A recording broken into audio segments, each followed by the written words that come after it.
Good Tuesday morning, everyone. Thanks so much for joining me here on Wave Now. I'm Myra Ansari. The mayor is having his weekly press briefing. He's going to talk about a number of things. Let's jump in and listen. Welcome the world once again to our city for the 151st Kentucky Derby. And now get ready to do it all over again in 363 days or so. It is great to be here this morning at Louisville Fire Department Engine 23 for reasons I'll touch on in a moment. But it's very fitting that we're here this morning, given some things that have happened over the past few days, which is where I want to start. On Sunday, as you all know, our brave first responders from Louisville Fire Department, Rescue 2, rappelled off the I-65 overpass near downtown, just south of the Kennedy Bridge, to rescue a driver of a semi-truck that was hanging over the edge of the highway. I want to share some video of that rescue with you all to kick things off this morning.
Once again, this rescue is another example of our amazing colleagues at Louisville Fire Department.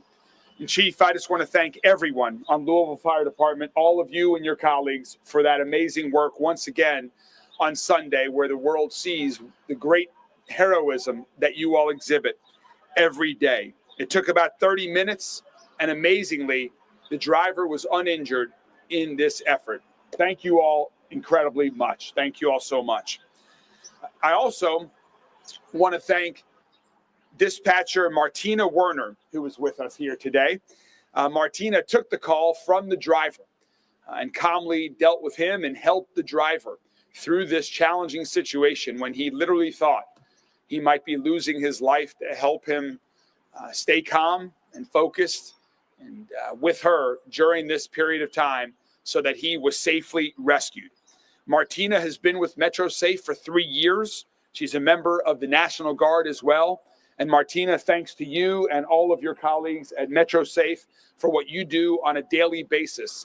The dispatching and conversation call, part of the first responding, is so critically important as well. And so just want to thank you and all of your colleagues as well. Thank you. And it may go without saying, but we had several accidents at that location, nearby location on I-65. And so I just want to make sure that everyone in our city that's coming through our city, that drives through our city, whether it's there on I-65 or anywhere else, is always focused on safety. When the time comes, first responders will answer the call, but the best way is to prevent accidents from happening in the first place. And so please use caution, drive carefully to help avoid emergency situations like that in the first place. Given the number of accidents that we had over the weekend in that one area, I have been in conversations with Secretary of Transportation Jim Gray, Kentucky Secretary of Transportation Jim Gray, and my colleagues, Deputy Mayor George, and our colleagues at Public Works have been in contact with others as well to make sure we're looking at that specific area of roadway to see if there are things that need to be improved when it comes to safety in that area. Safety, of course, is our top priority, which I'll be talking about more as we continue to this morning. So in the weeks ahead, now that we're through the Derby weekend, we are going to continue our focus on the upcoming budget. And as I spoke about in my budget address a few weeks ago, we are fortunately in a strong position. We have great momentum all across the city. Our city is growing, and our responsible management of taxpayer funds has created a one-time surplus of nearly $50 million. That means more resources to invest back into our priorities this year and in years ahead. And at Louisville Metro government, as I just mentioned, there is no higher priority than safety, public safety. As we just saw, our team at Louisville Fire always steps up in times of great need and is a key part of our public safety team. They're willing to put their safety and their lives at risk to help protect others. And for far too long in our city, Louisville Fire Department has been underfunded, and our firehouses have been in disrepair. Louisville Fire Department and all of our Louisville firefighters deserve better. And we want to back them up and support them by investing in the Louisville Fire Department. And that's why halfway through this current year's budget, when we had a surplus mid-year, we directed funds for new fire engines, a new truck, and building improvements at 4 firehouses with Metro Council support. I want to thank my colleagues on Louisville Metro Council for their support of that critically important investment. That progress is already underway, but there are additional urgent improvements that are still needed. So in my recent budget, one of our top priorities when it comes to public safety is to continue to support the Louisville Fire Department. And where we are today, Engine 23 is one example of a firehouse in need of support. Because of the age and the size of this building, Engine 23 cannot accommodate female firefighters to be housed here. That's simply unacceptable. So for that and other reasons, I'm proud that my proposed budget includes funding for a completely new fire station to relocate Engine 23 from this location. And so to talk a little bit more about what this would mean for the fire department, for fire services, and the work that's been already underway with our Louisville Fire Department recent investments, I'd like to invite up Chief Brian O'Neill to talk a little bit more about all of this. Chief O'Neill? Thank you, sir. Thank you, Mayor Greenberg. As the mayor said, we've got a lot of problems when it comes with our facilities. The Louisville Fire Department is the 3rd oldest professional fire department in the United States. That comes with a lot of history. We're very proud of that. But that also comes with a lot of age, a lot of wear and tear. We have 6 of our stations that are older than 100 years. This station here was built in the early 1950s. It was a different time. As we repair, as we update, sometimes it's just not capable. And as Mayor Greenberg said, having a station in 2025 where I can't have female firefighters work there is completely unacceptable. And as we're making these repairs, at some point, you have to rip off the Band-Aid and replace instead of repair. So what we're looking at doing with this, we've got a small area for beds. We've got a small area for just a single bathroom. We need facilities that contribute to the daily health and wellness of our firefighters. If you think about your firefighters, we work a schedule that's 24 hours on, 48 hours off. So 1/3 of our lives is spent here serving the community.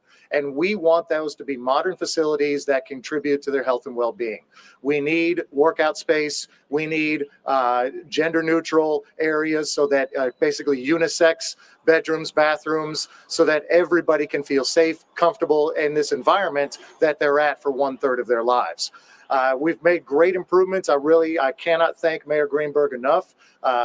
When he talks about his investment in public safety, he has put his money where his mouth is. He's included us in all of these budget requests and made sure that we're a priority. We're seeing great improvements. I invite you to please come down to our fire station at 18th and Garland to see the improvements there. It's impressive. If you go by Floyd and Jefferson, the new windows that are up there, it's impressive.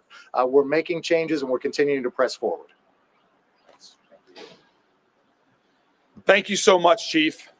In addition to investing in our first responders and all of our public safety professionals, we also need to support their efforts with new technologies that exist to help them improve their performance and help improve the response that we provide to the community. So another example of this in my proposed budget is the funding for a new drone program. These are drones that are specifically used for emergency response situations. They can be deployed to emergency events like fires or hostage standoffs to assess the dangers ahead of time so the first responders who are on their way can formulate a plan en route to safely and effectively address the situation when they arrive. These drones will help us provide a more effective response for people in distress and keep our first responders safer and more prepared. To talk a little bit more about this new proposed drone program and how it will work in action, I'm joined today also by our Executive Director of Emergency Services, Jody Myman, to tell you a little bit more about this really exciting proposed new initiative. Jody? Thank you, Mayor. So, yeah, this is a program that, individually across the country, several agencies are doing this. But, we felt it was necessary to come together from Louisville Fire, the Louisville Metro Police Department, and Emergency Services to do a combined effort. And I think the guys standing there in the back, they're the ones that have done all the work, and they've spent countless hours studying this. And, and they've come together and put together a universal plan. And, really it's going to affect the overall safety for the responders. They're going to be able to see things before they get on scene so that they can keep from being potentially put in harm's way. It's going to help with overall coordination so that we're on either single or multi-agency responses. They can come together. They're seeing the same things. One agency's not flying their drone. The other agency's not flying their drone. We're all seeing the same thing and can determine our strategies and tactics, together through the incident command post. Overall, incident, like I said, incident safety, situational awareness, and then improved technology as well. These drones will be capable of providing thermal imaging. So, certain situations during fires where they'll be able to see, a fire that's in a certain location they may not be able to see from the street. It could help with missing persons where we're looking for people out in the street. And then, with law enforcement, if they're looking for somebody or they're in a foot chase, they're going to be able to, to identify that and see them a lot quicker. Our quicker response times, we get out the door very quickly in all the public safety agencies, especially in our high priority calls for service. But this is going to be even faster. Get a drone on scene and allow them to see exactly what's going on before they get there so that they can determine, how they're going to move forward with their objectives. So this is a good process. This could be one of the only, things like this in the country where we're a combined effort with all the public safety agencies. So it's going to improve our overall coordination and response throughout the whole city of Louisville. Thanks, Jody. Thank you. Thanks, Jody. Before we take questions, and of course, Chief O'Neill and Director Myman are available as well, I'd like to touch on a couple more topics before we get to media questions. First, I want to recognize the incredibly hard, continuous work of LMPD, along with their partners at the ATF, Louisville Field Division, the DEA, IRS, Homeland Security, and the Jeffersontown Police Department. Last Friday, when much of the city was focused on the Kentucky Oaks and getting ready for the Kentucky Derby, those collective agencies provided an update on recent local efforts to combat the trafficking of firearms to Mexico that was impacting our city right here in Louisville. And this includes an ongoing investigation that has broken up cartel operations that were happening here in Louisville. The seizure of illegal firearms and busting up a money laundering operation. It's through this type of collaboration, local and federal partners working together, that make our city safer, stronger, and healthier. And I'm grateful for this ongoing work. I'm grateful for LMPD's continued partnership with other agencies to ensure that whatever the crime, we are focused on improving public safety here in our city. We also last week announced the arrests and the triple homicide that occurred in Portland not too long ago. Incredible work that was done again to hold individuals accountable for heinous crimes. That is going to continue to be our focus, to prevent violent crime in the first place and hold individuals responsible when they do commit such crimes. Also, a couple of weeks ago, we announced our Safe Louisville plan, which brings about a whole new approach to addressing gun violence and preventing gun violence in the first place. We have the goal of reducing violent crime by 15% each year. And the mission of our newly renamed Office of Violence Prevention will be to support the strategies and vision laid out in the Safe Louisville Plan. And now we're looking for a new director of the Office for Violence Prevention. It's an exciting opportunity to get in on the ground floor of this work, to be part of transformative work to prevent violent crime in our city. We want to cast as wide a net as possible as we search for the new director of Office of Violence Prevention. So we're encouraging qualified applicants citywide across the region or country to apply, to work to join in to make our city safer, stronger, and healthier in every single neighborhood. It has been the honor of my lifetime to be a public servant in this role, and I know there are others that would find a role in Metro government incredibly rewarding as I do, and I encourage people to apply. And finally, before we take questions, I want to provide some brief comments on a proposed development at Joe Creason Park, a proposed development that's having a community engagement session tonight, the first of two that are currently scheduled to get community input on this proposed project. There's been a lot of things that have been said about this project that are out there, and so I want to be clear about a couple of things about what is actually being proposed. First, let's start with the rich history of tennis at Joe Creason Park. Joe Creason Park has hosted tennis tournaments, professional tennis tournaments, amateur tennis tournaments for decades, an amazing history. And a goal of this project is to revive and strengthen that history of tennis at Joe Creason Park long into the future. And one big focus area is attracting youth tennis players and their families from around the region, around the country, to come to Louisville, to visit Louisville for tennis tournaments and be a part of our growing tourism industry. We want to continue to find new ways to attract people to visit our city. And one great way to do that is through youth sports. We're going to continue to find ways through tennis and other sports to have world-class facilities in our city. This would be a huge boost for our tourism economy, for economic development, and for independent businesses that are located nearby Joe Creason Park. And just like the exciting tennis courts that are being replaced, this facility will be open to the public and people will be able to rent the courts for a small fee, just as they are now. That will not change. There will still be public access to the tennis courts at this proposed facility. And the majority of Joe Creason Park will remain untouched.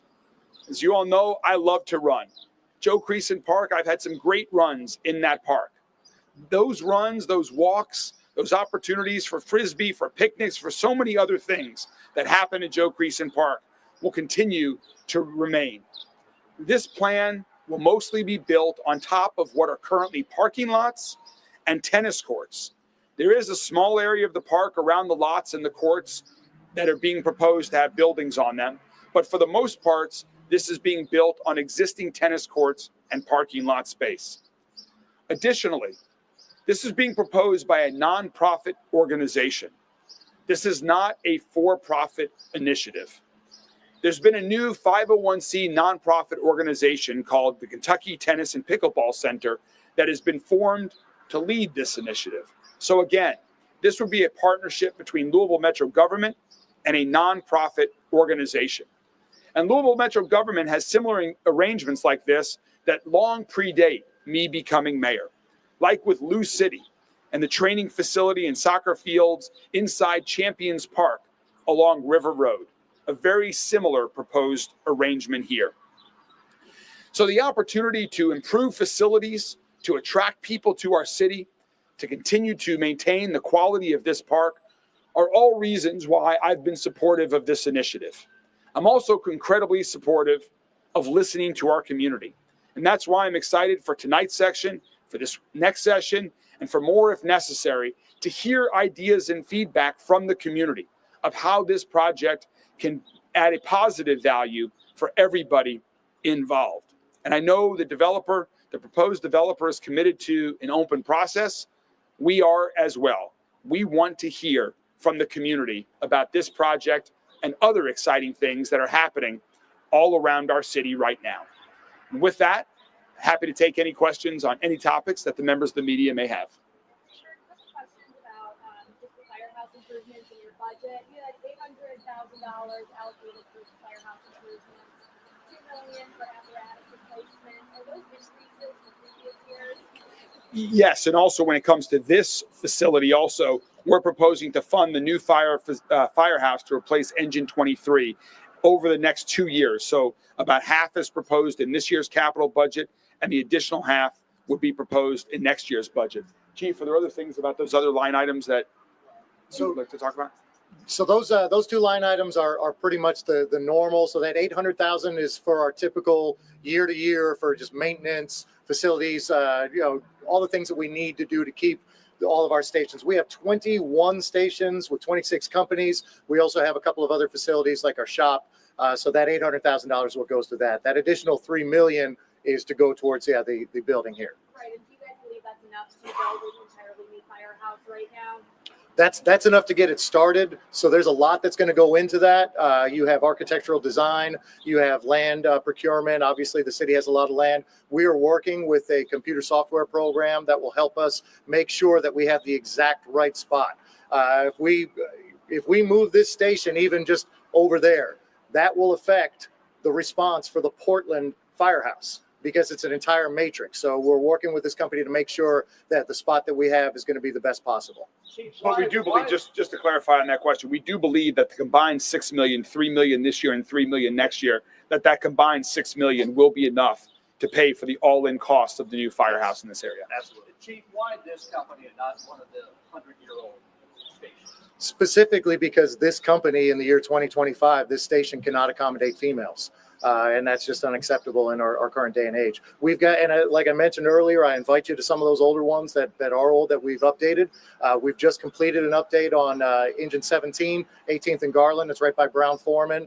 We were able to put in unisex bedrooms with Jack and Jill bathrooms so we can accommodate everybody comfortably. And we will, Paul, we will continue to need to make improvements for the fire department for coming years. I mean, there were decades where there was a lack of investment in Louisville Fire Department and its facilities, and now it's past time to start that investment. Which firefighter was facilitating that rescue? Was it cable car? I've been meaning to repeat the questions also. The question was which firefighter was facilitating the rescue on the video? That firefighter was a member of Rescue 2. Can we say who it was, and are they here today? That was a member of Rescue 2, a member of the Louisville Fire Department. Remember, this is a team effort. I want to be very clear about this. No one individual on the fire department ever works alone, ever operates alone. It takes an entire crew, and not just Rescue 2, but the additional fire companies that were down there that worked together. Not only them, the dispatchers that took the call, the police that created a safe scene by diverting traffic and closing off the interstate. It took a lot of people, a lot of effort, so no one individual made that happen. Is there a firefighter here who was on scene to speak to sort of the environment, what they were thinking and doing at that time? Actually, I think myself and Captain Sims were probably the only ones that were on scene. That particular crew works tomorrow, but I also have Major Weber here, who is our special units coordinator that handles all of our technical rescue. So if you have questions about specific to technical rescue, we can certainly answer those. Major Weber answers questions. Sure. Obviously, this rescue got a lot of attention, right? It wasn't that long ago that you guys were also rescuing a driver off the 2nd Street Bridge. I mean, can you speak to the moment by moment shift in emotions and what's going through your head in moments like these? Could you repeat the question? The shift in emotions and just what goes through your head in responses like these. Well, our members train for not necessarily all scenarios, but the training that they do helps them adapt and use the equipment in many different ways. So they just fall back on their training and trusting the other members that they are with to complete the task. What's your reaction to seeing the video? Amazing work by our members. Mayor Greenberg, we had a pretty violent weekend just coming off the heels of you announcing that Save Louisville plan. Can you just kind of address the big good things that happened here and maybe just some of the tangible results we hope we can see out of the Save Louisville plan? It was very unfortunate that we had 6 violent crime incidents over the extended Derby weekend. That is very unfortunate given how great Derby weekend was for the rest of our community. But certainly for the individuals that were victim of those 6 violent crimes, their families and their friends, they had a very different Derby weekend experience. And that's what we're looking to prevent. In 4 of those 6 cases, we already have identified all individuals involved. Many arrests have already been made with respect to that. With respect to the 2 crimes that we do not yet have suspects involved in those crimes, I encourage people, if you were at or near the Kroger parking lot, 28th and Broadway, around 2 a.m. on early Saturday morning, please call 574-LMPD or call Crime Stoppers. You can report what you have seen anonymously. That homicide took place just feet away from where LMPD officers were. When those homicides took place at 2 a.m. on early Saturday morning, LMPD officers were in the process of clearing the parking lot. I've seen the video. I've heard the gunshots, and it just shows that that happens can happen anywhere at any time. And so we will continue to work that case to hold the individual or individuals responsible accountable for that. The goal of Safe Louisville is to prevent violent crime, to prevent this type of gun violence. And through some of the programs that the Office of Violence Prevention is going to be focusing on over the coming years, maybe the individuals that pulled the trigger over this past Derby weekend would have had a different path in life, that wouldn't have gotten to that point where they pulled the trigger. That is the goal, to prevent people from being in a situation where they decide for whatever wrong reason to use a gun.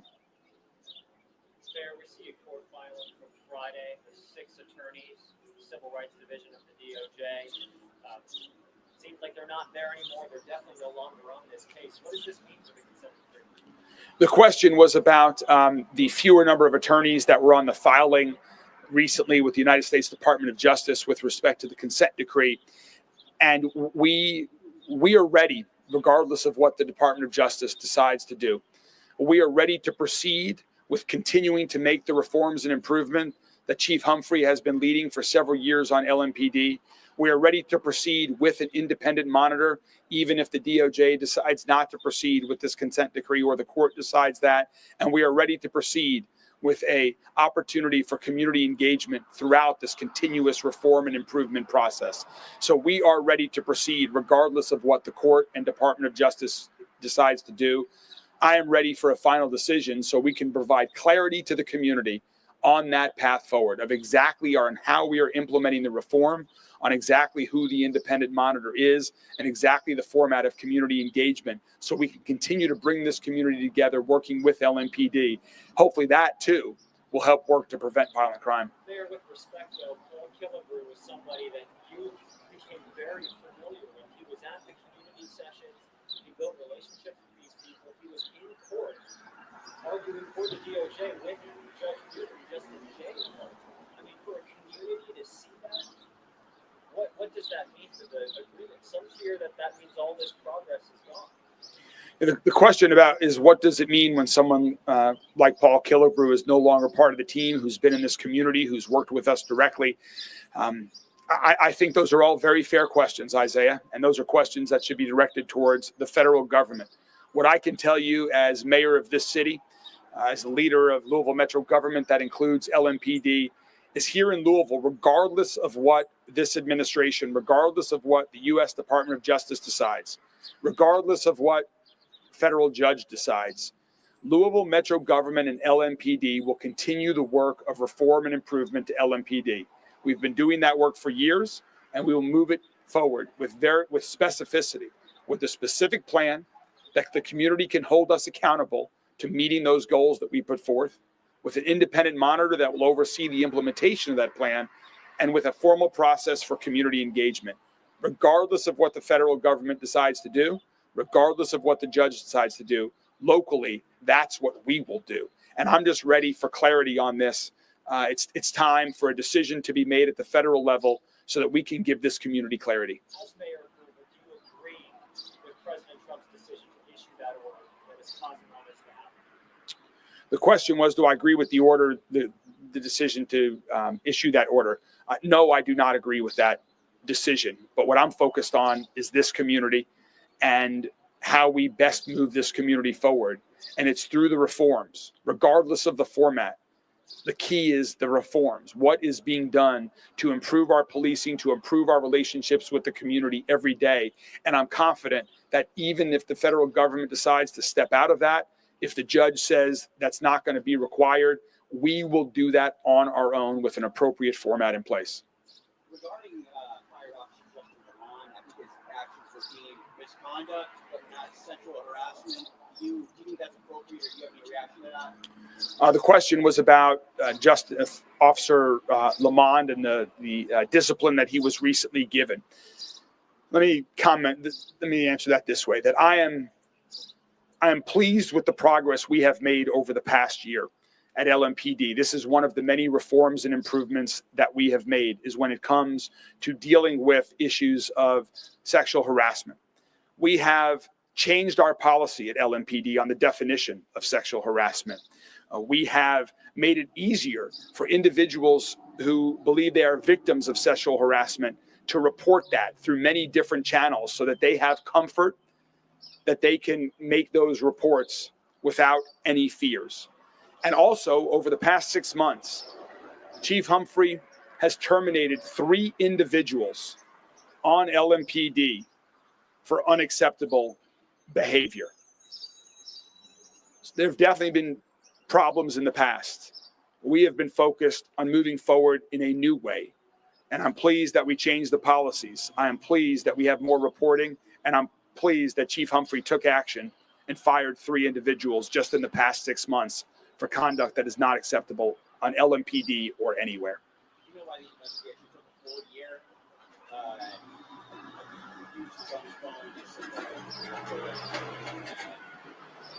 Yeah, the question was about why the investigation took a full year. I defer to Chief Humphrey on that. I do strongly believe, however, that investigation should occur as quick as possible for all those involved and for the community. Prompt results are helpful, but of course, most importantly, they need to be thorough. Mayor, question on the drone program. Are you guys going to have specific like stations for the drones, or they're gonna, like, is it going to be like, there's a SWAT team, there's going to be a drone team at different locations across the city? So the question was about the drone program and where will the drones be located. As Director Myman said, and he can provide additional information here, there will be specific locations on the roofs of firehouses across the city where the drones will be physically located before they take off.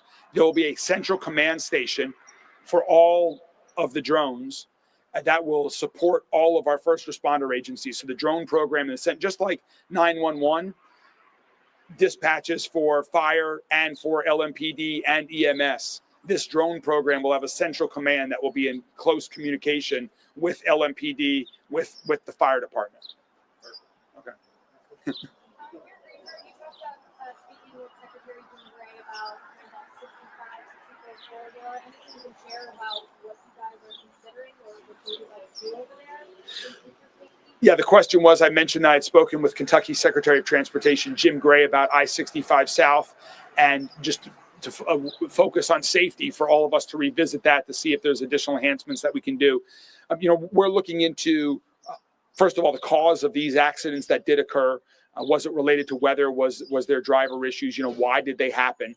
But then also, given the number of accidents that have occurred there, are there things that we can do to improve the safety? Is there improved signage that we can make? Do we need to change the speed limit?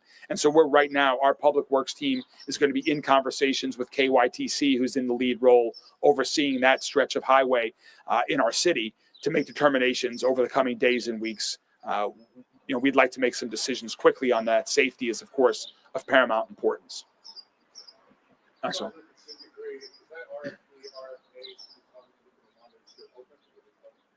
No, that was closed several months ago as a result of the changes that were occurring with respect to the new administration.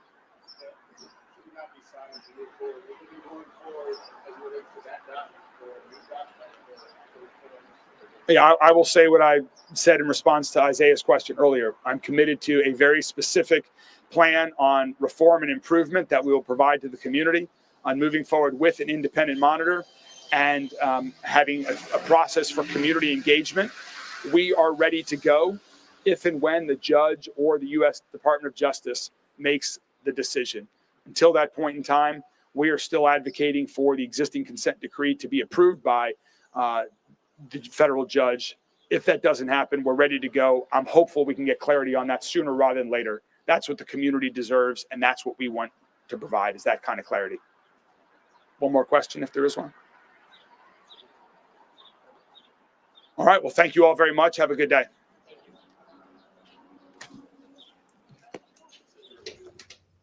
All right, folks, thanks so much for staying with us here on this stream. The mayor talked about a bunch of things, saying thank you to Louisville firefighters and dispatchers for rescuing that semi-truck driver that went over the edge of the overpass. And he talked about a lot of things. So we're going to have more coverage of the mayor's announcements, the various things that he talked about throughout the day here on Wave News. I'm Myra Ansari.